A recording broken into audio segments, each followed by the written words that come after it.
dokter ini mengatakan kepada tetangganya bahwa Mbah Slamet ini sudah tidak bisa diselamatkan. Mbah Slamet ini melihat bahwa di situ sudah ada sebuah kerajaan.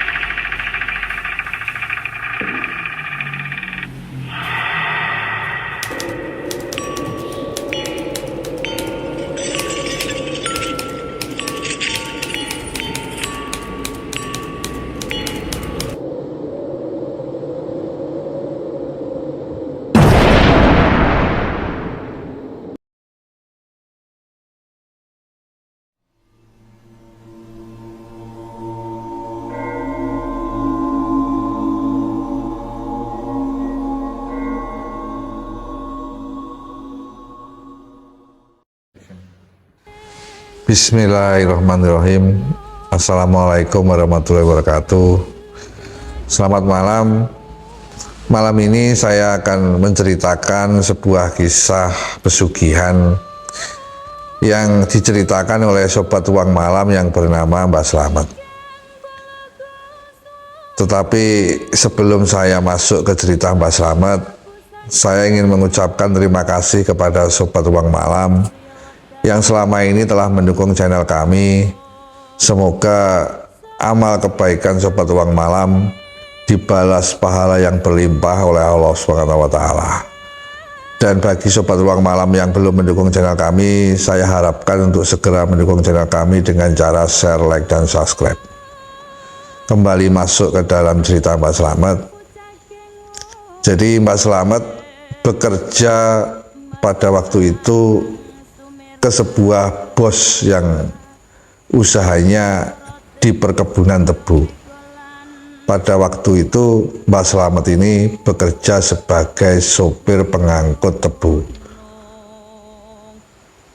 Pada waktu itu Mbah Slamet bercerita bahwa sebenarnya dia ini bekerja pada bosnya yang bernama Pak Setio ini. Dia ini sangat ragu karena Pak Setio ini dan keluarganya dikenal mempunyai pesugihan yang intinya bersekutu dengan pantai selatan, Gunung Merapi, dan Gunung Lawu. Karena pada waktu itu Mbah Slamet ini yang usianya sudah lanjut, dia pada waktu itu sudah berusia 60 tahun. Mbah Slamet ini dulunya bekerja juga sebagai sopir tebu di daerah sekitar kota juga di Jawa Timur yang tidak jauh dari rumah Pak Setio. Tetapi karena usianya sudah lanjut, dia ini diberhentikan dan diganti oleh tenaga yang muda-muda. Karena sulit mencari pekerjaan sebagai sopir angkutan tebu, akhirnya Mbah Slamet ini melamar kepada Pak Setio. Yang pada waktu itu Pak Setio ini mempunyai armada baru sehingga membutuhkan seorang sopir angkutan tebu. Dan kebetulan Mbah Slamet melamar, singkat cerita akhirnya Mbah Slamet ini diterima oleh Pak Setio menjadi sopir angkutan tebu miliknya. Dan pada waktu itu Pak Setio ini mengatakan bahwa, "Mbah, kamu sudah saya terima hari ini untuk mengangkut tebu-tebu ke pabrik gula, dan saya harapkan mulai besok Mbah Slamet sudah harus pagi-pagi ke kebun untuk mengambil tebu-tebu dan mengantarkan ke pabrik gula." Singkat cerita, hari itu juga Mbah Slamet ini mulai bekerja kepada Pak Setio. Kita kembali ke belakang bahwa Mbah Slamet ini sebenarnya bercerita juga. Pada waktu sebelum dia ini bekerja kepada Pak Setio, tetangga Mbah Slamet ini dulu juga ada yang bekerja di tempat Pak Setio. Dan pada waktu itu juga sebagai sopir angkutan tebu. Ketika anak dari tetangga Mbah Slamet ini sakit, dia ini meminjam keuangan kepada Pak Setio sekitar 5 juta pada waktu itu untuk biaya pengobatan anaknya yang berusia 10 tahun dan sakit keras.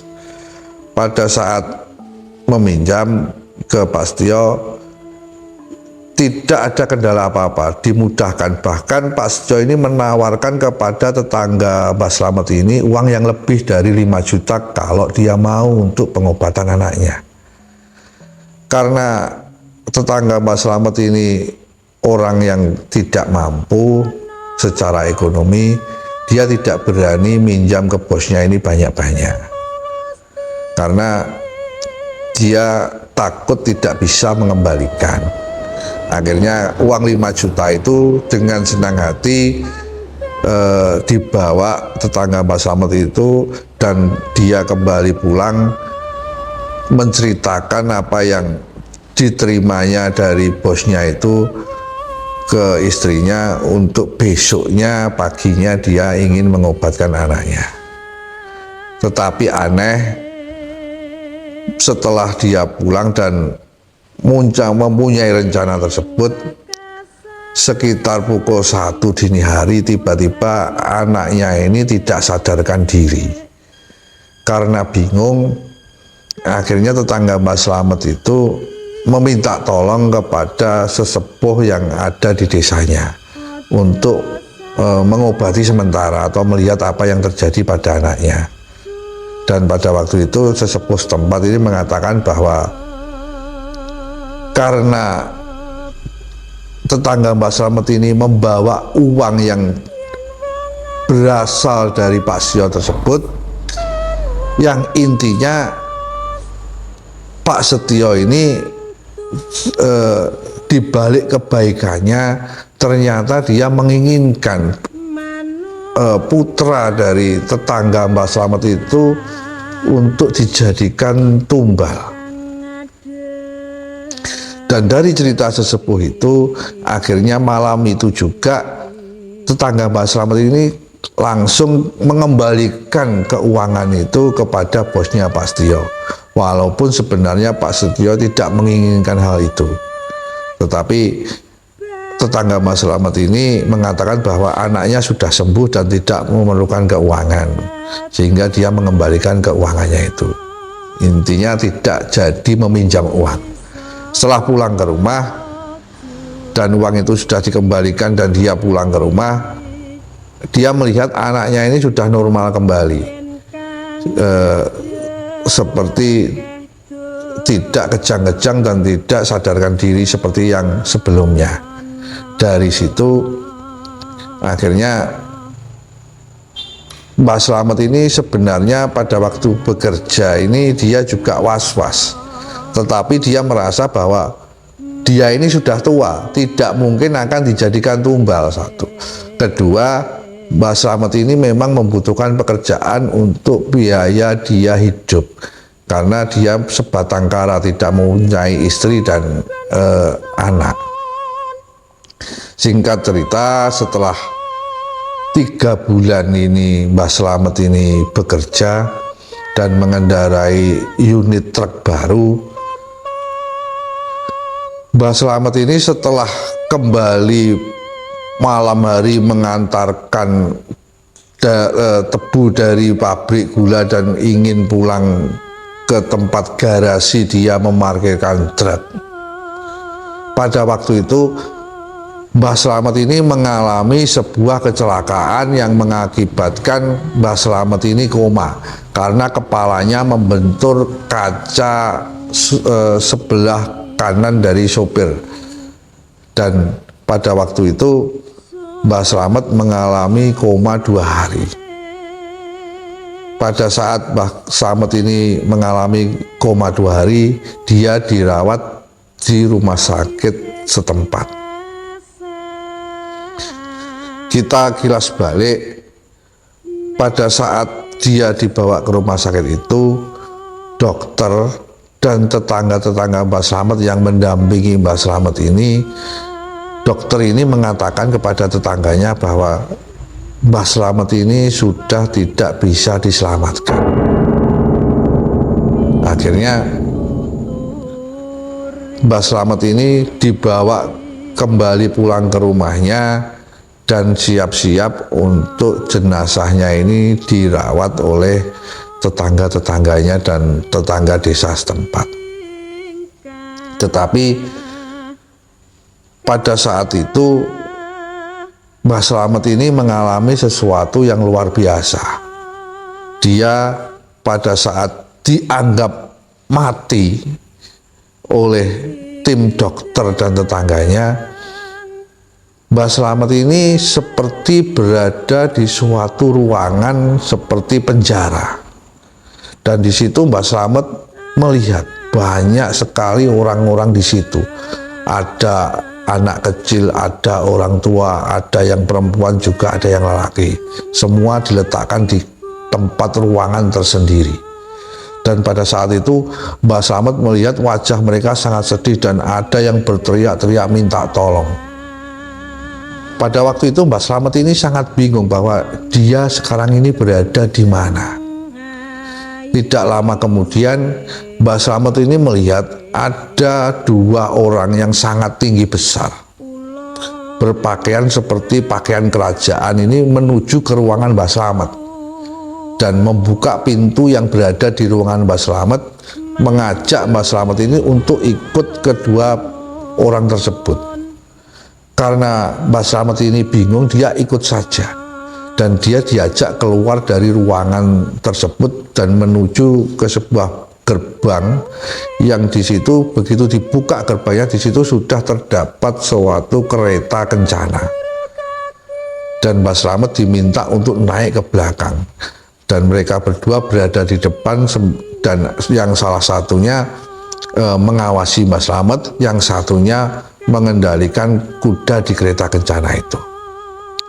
Dan pada waktu itu Mbah Slamet melihat bahwa dia seperti diajak naik kereta itu dengan berjalan kereta itu sangat cepat seperti terbang. Dan Mbah Slamet melihat kiri kanan itu adalah hutan dan laut. Pada waktu itu Mbah Slamet melihat bahwa tiba-tiba kereta kencana itu masuk ke dalam lautan. Dari atas udara ini langsung menukik ke bawah dan masuk ke dalam lautan. Di situ Mbah Slamet ini sebenarnya sangat ketakutan dan dia bingung, dia ini mau diajak kemana. Dan kedua orang yang mengajak Mbah Slamet ini seperti yang memakai baju kerajaan itu hanya diam, dan yang salah satu melihat Mbah Slamet dengan mata yang sangat tajam. Dan tiba-tiba begitu masuk ke dalam lautan, Mbah Slamet ini melihat bahwa di situ sudah ada sebuah kerajaan. Dan Mbah Slamet juga melihat di situ juga banyak orang. Akhirnya Mbah Slamet ini diturunkan dari kereta kencana dan diajak masuk ke dalam kerajaan tersebut. Di situ Mbah Slamet diseret, tangannya ini dipegang dan seperti diseret, dia diajak masuk ke dalam. Begitu ke dalam, Mbah Slamet ini seperti ditemukan oleh kedua pengawal seperti prajurit tadi ke sebuah tempat yang di situ ada singgasana, dan di singgasana itu terdapat seorang putri yang sangat cantik. Di situ kedua pengawal tadi langsung menuju ke tempat putri tadi dan mengatakan bahwa dia membawa seseorang dan menunjuk ke Mbah Slamet tadi, dan dia dipersembahkan di situ untuk dipekerjakan di situ. Dan di situ entah apa yang dikatakan, kedua pengawal tadi akhirnya kembali ke Mbah Slamet dan mereka mengajak keluar ruangan tersebut. Dan di situ Mbah Slamet diperlihatkan bahwa, dan Mbah Slamet juga melihat di situ, Mbah Slamet melihat banyak orang-orang ini yang seperti bekerja rodi seperti zaman Jepang, tetapi bekerja di kerajaan di laut tersebut. Dan mereka, muka-muka mereka, wajah-wajah mereka sangat tersiksa dan sangat susah, sangat terlihat sangat susah. Dan ketika Mbah Slamet melihat itu, kedua pengawal tadi akhirnya mengatakan kepada Mbah Slamet bahwa Mbah Slamet harus mengikuti mereka lagi, karena ternyata putri yang di sini tidak menginginkan Mbah Slamet ini bekerja di situ.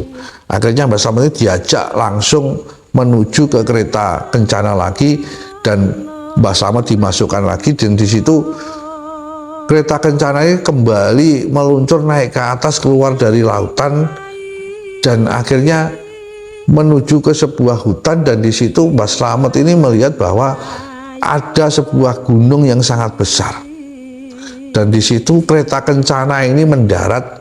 Dan ternyata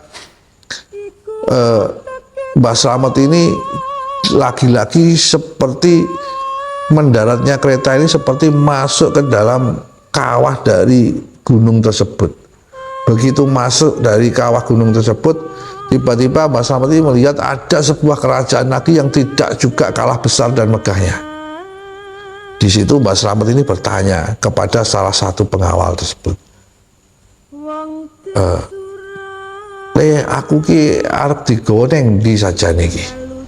Dan salah satu dari pengawal tersebut mengatakan bahwa Mbah Slamet ikut aja, mengatakan bahwa kepada Mbah Slamet untuk ikut saja, dan dia saat ini berada di Merapi, di Gunung Merapi.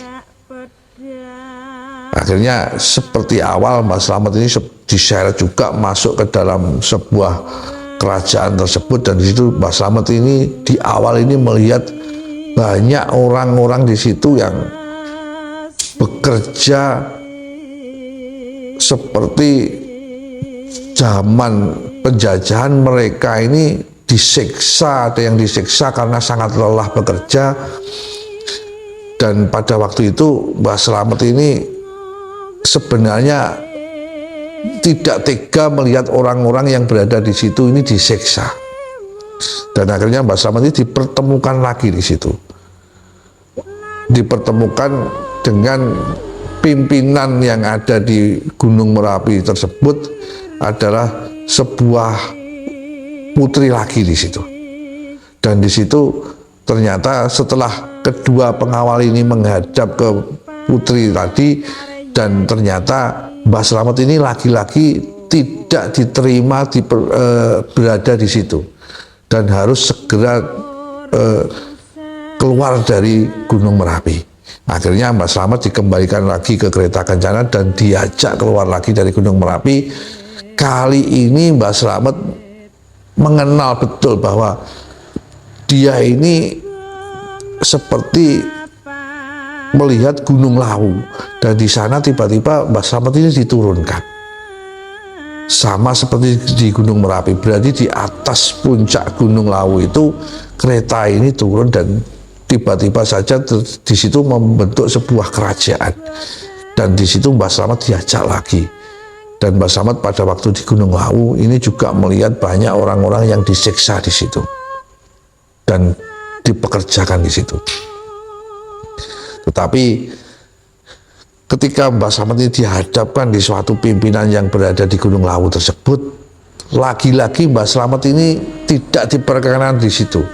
Dan akhirnya Mbah Slamet ini oleh kedua orang tadi dikembalikan ke kereta kencana dan dikembalikan lagi ke tempat asal semula, suatu ruangan yang seperti penjara tadi.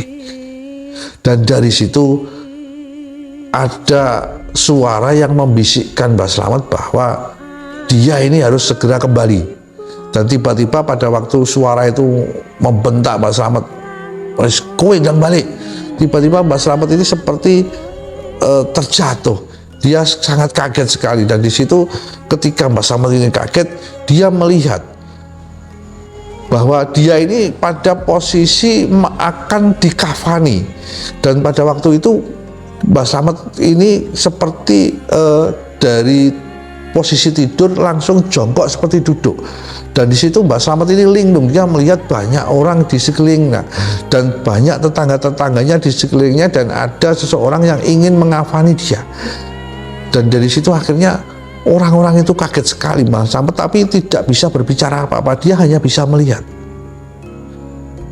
Singkat cerita, setelah tetangga-tetangganya ini sadar bahwa ternyata Mbah Slamet ini mati suri, akhirnya Mbah Slamet ini kembali diberi pakaian, dan Mbah Slamet ini dipaksa untuk meminum air hangat.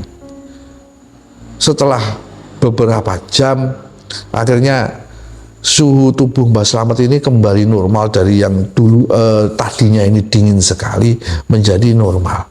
Dan lama-kelamaan setelah 2-3 hari Mbah Slamet ini kembali mulai bisa diajak bicara. Dan pada saat diajak bicara ini sedikit demi sedikit Mbah Slamet ini menceritakan kepada tetangganya bahwa pada saat dia ini mati suri, seperti cerita tetangganya, karena Mbah Slamet pada waktu itu tidak tahu menahu kalau dia ini mati suri. Itu Mbah Slamet bercerita bahwa dia ini tidak sadarkan diri setelah kecelakaan, dan pada saat setelah kecelakaan dia merasa dia ini masuk ke dalam ruangan dan diajak ke pantai selatan, diajak ke Gunung Merapi, dan diajak ke Gunung Lawu.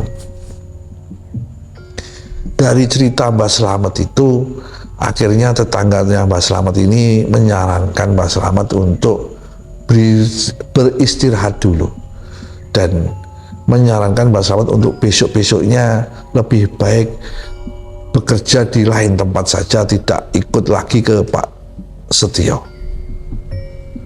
Akhirnya setelah Mbah Slamet ini kembali normal, sebulan kemudian Mbah Slamet ini menghadap ke Pak Setio, dan di situ kebetulan juga giling ini sudah mulai akan rampung.